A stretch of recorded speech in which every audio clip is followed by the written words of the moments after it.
Hello and welcome to the Al-Attiyah Foundation podcast. My name is Stephen Cole. Today, I'm delighted to welcome Francesca Milani. Ms. Milani has been the Commercial Sustainability Manager at ClimatePartner based in Milan for 4 years. Founded in 2006 in Germany, ClimatePartner has established itself as a key player in the field of climate action, offering comprehensive solutions for businesses aiming to embrace sustainability. With more than 500 employees operating in several countries, ClimatePartner delivers solutions for carbon accounting, carbon reduction, and broader climate projects. So, Francesca, welcome to the podcast. Thank you. Good morning. It's really a pleasure to be here. To begin with, could you please introduce yourself and your role, what your role is at ClimatePartner, and what does climate action through corporate strategy mean to you?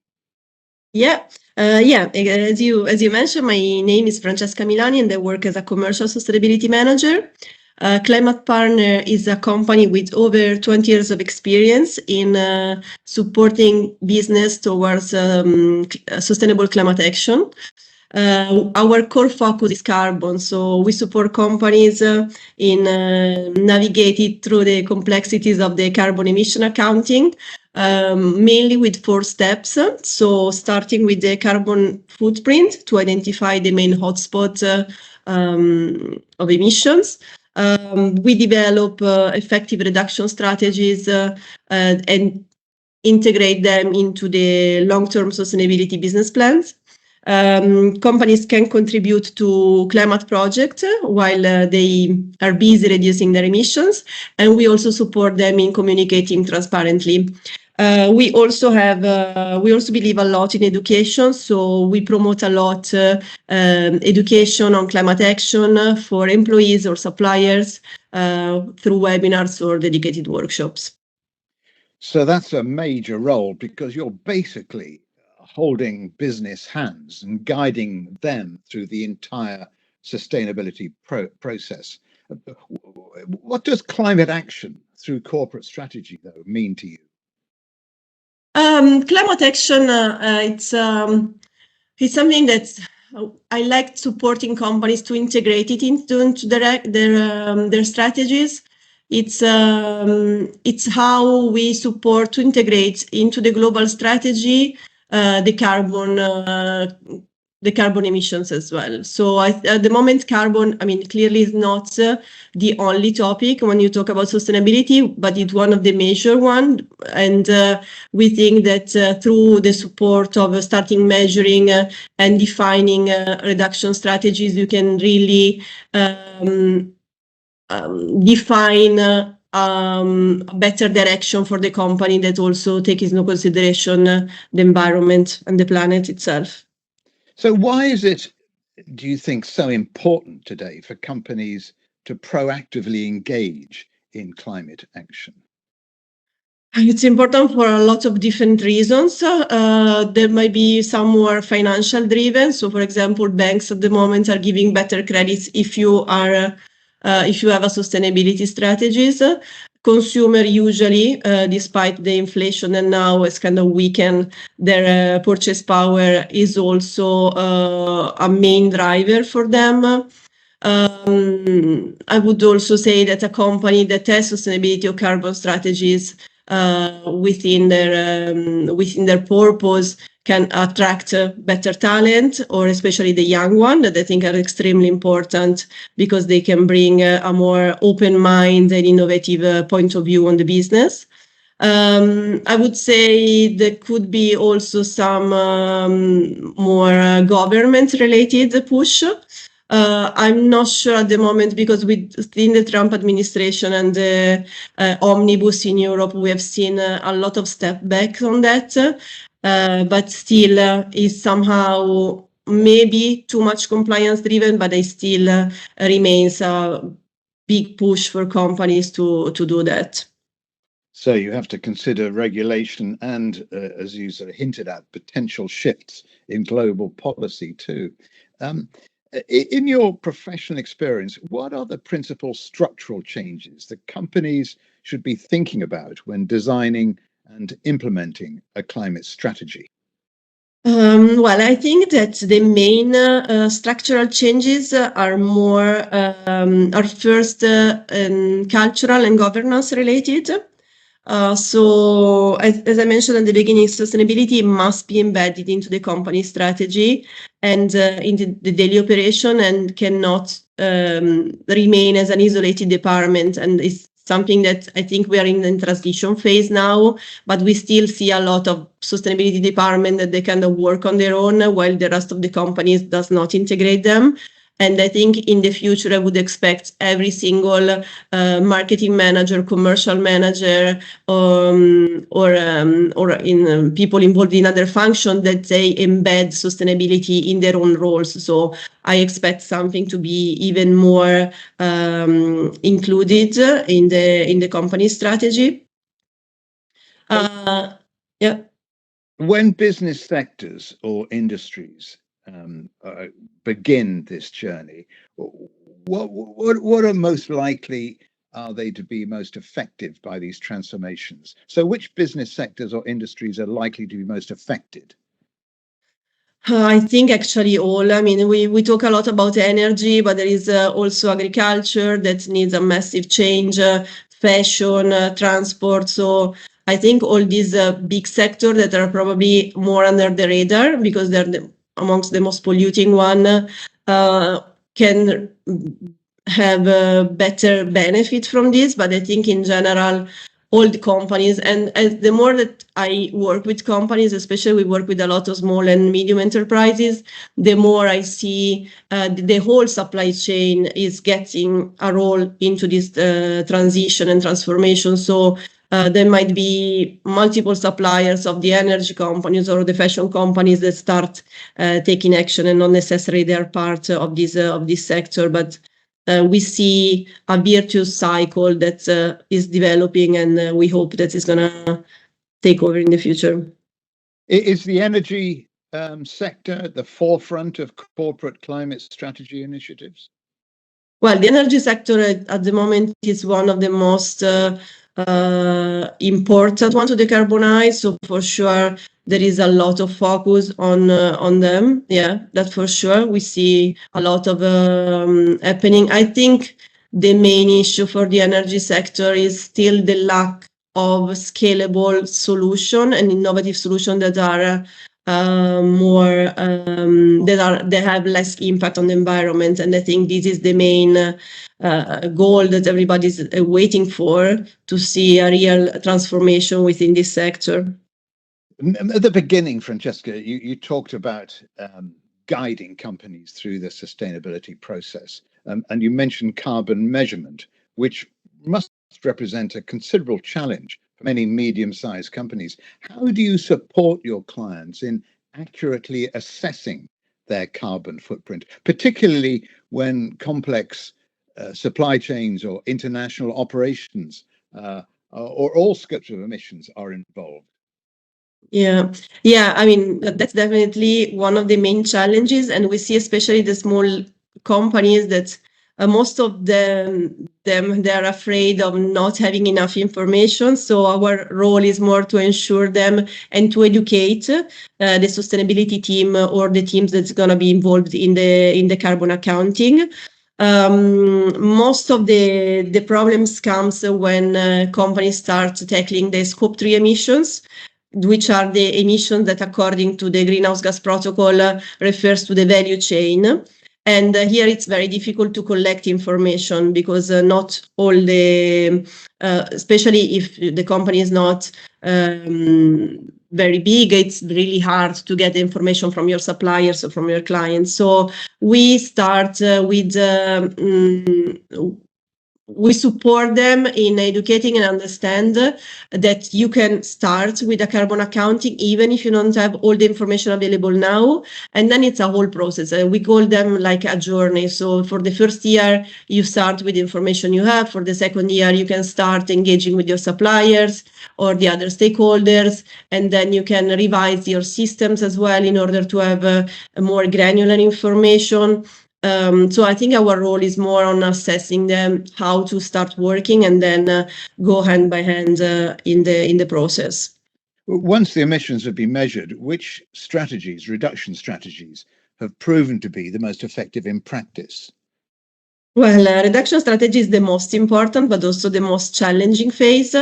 Consider that usually when a company has a full carbon footprint, the scope 3 emission goes between the 70 to the 90% of the total carbon footprint. So reduction strategies usually target the scope 3, and because it's external to the company, that it makes it extremely hard. And as you mentioned before, most of the time we're talking about global supply chain, so it's even supplier, probably most of the companies not ever met. Depends a lot on the industry.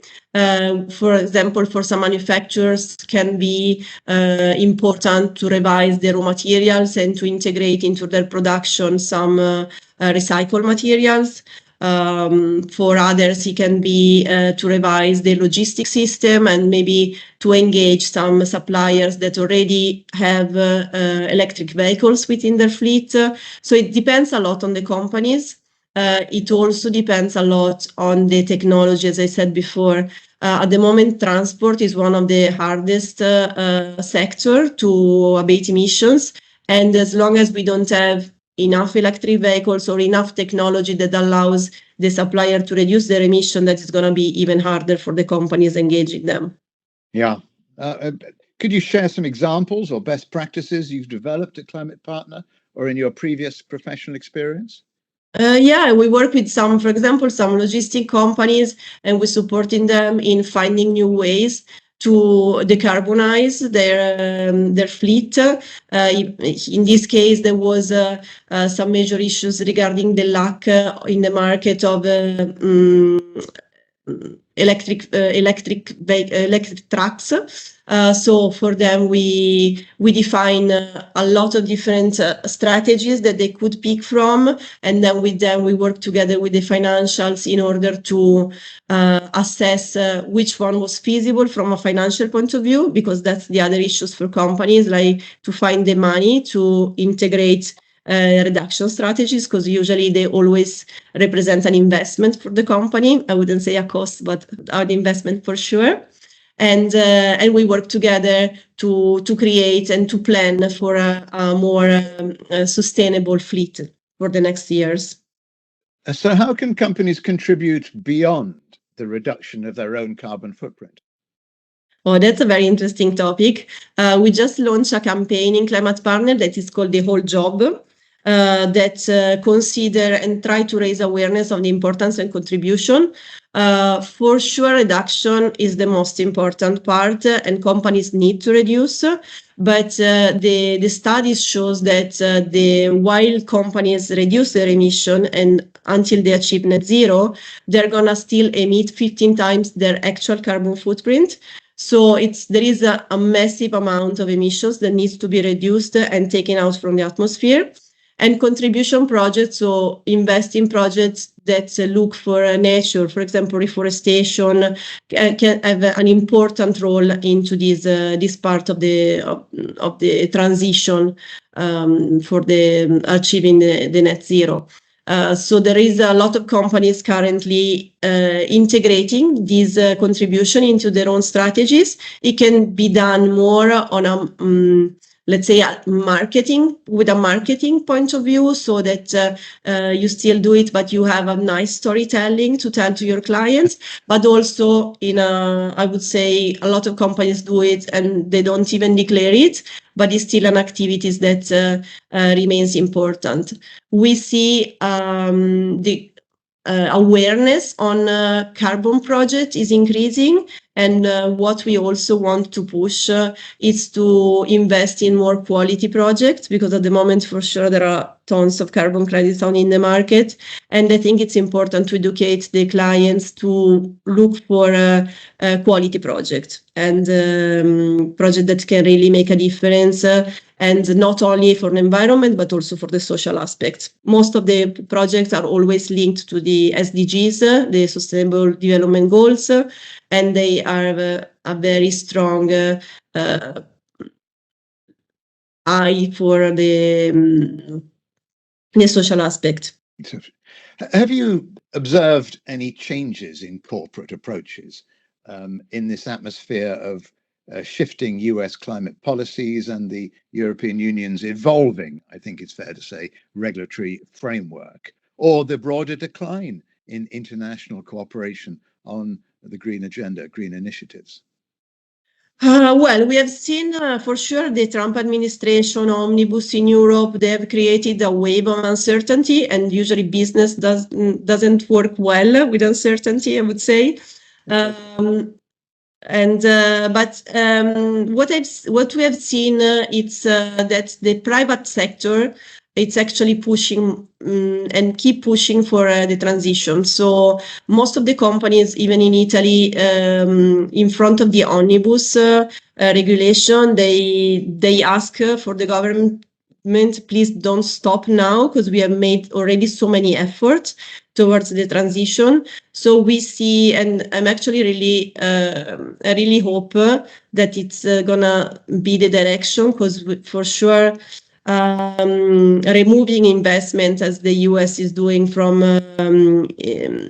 renewable energies, for example, it's actually not a really nice message to send to the market, but we see anyway that renewable energies sector, it's growing, and solar is now one of the cheapest energies. So I think that there is still an environment, a business environment, that is thriving despite of this. Okay, so that's the outside business environment. You've also mentioned one of the biggest challenges is the need for structural and cultural change within companies. What's the hardest parts of making that shift, and how can leadership make a difference? Cultural change, it is very important, but I also think it's extremely challenging because it takes time to change, to implement change in the cultural aspect. I have an example, for example, when you talk about gender equality, that in Europe, I'm by the way sure everywhere, it's a very hot topic at the moment, and there is a lot of discussion about it. And it's very easy to see companies implementing KPIs linked to gender equality, reporting standards and everything. But then to really change the culture within the company, within most of the time male leaders, I think is the most challenging one. And we've seen, for example, there are some movements. One is called Males Who Meddle, and it's taking men sitting on the table and decided how they can support female colleagues. Because I think at the moment, for example, if you think about women and motherhood, it's a very big topic, the fact that you as a woman, you can get the same salary, but you as a mother, you also have another role in society. And so it's very difficult for most of the women managers when they come back from maternity to be recognized as and not be flexible, for example, all the time, or outside of the working hours. And I think this shows a little how culture is shifting. There is a transition phase. So we see that probably awareness has been created by regulation or by compliance, but then eventually you will need to change the culture within the company. And I think this is why it's more difficult to implement it. Do you see sustainability then sort of as a transition issue? Yeah. Or how do you persuade companies it's a business opportunity? I think we are in a transition phase. So sustainability at the moment, it's in between compliance and actually value and real value for the environment and for the planet. It is for sure an added value, and we see companies, even small ones, that are invested in sustainability, that they see it as a competitive advantage. As I mentioned before, it attracts young generation and it keeps them within the company. That is essential. It can differentiate, especially in the small and medium environment. In the small and medium enterprises environment, it can be a way to differentiate yourself, to differentiate your offers from the others. So yeah, I think that can bring a real added value in the future. Well, those are good examples, but let's get some more on a more personal note. What motivates you to work on climate strategy? And could you share a moment or project in your career that's been especially meaningful or transformative to you? Yeah, I mean, I really like and enjoy to support companies and to see to help managers to understand how to tackle these new challenges. And it's very interesting to see how you can also educate them in understanding the importance and to go a little bit further than pure compliance, but to let them understand why they're taking some actions and why some actions are actually important for their companies. So I found it's really fulfilling. For me, it's extremely important to be able, for example, through my role in ClimatePartner, I talk also a lot with students, universities, and I think it's really interesting to see how the new generation it's evolving and a point of view that is completely different on the way that they see business. So I think that is really. Is there a demographic gap, do you think, lastly, Francesca, between the younger generation and the older generation in their attitudes towards sustainability? Yeah, definitely. I think the respect, if you consider respect for the environment, for sure, the younger generation it's more innate in them rather than the older one. But I also think that we always talk badly about the old generation, but they are the ones, if you see at the numbers, that are actually driving the consumption of sustainable products. So I think it depends how you consider them. From a business point of view, I think the young generation has the possibility to see more innovative and to have a fresher point of view on the business.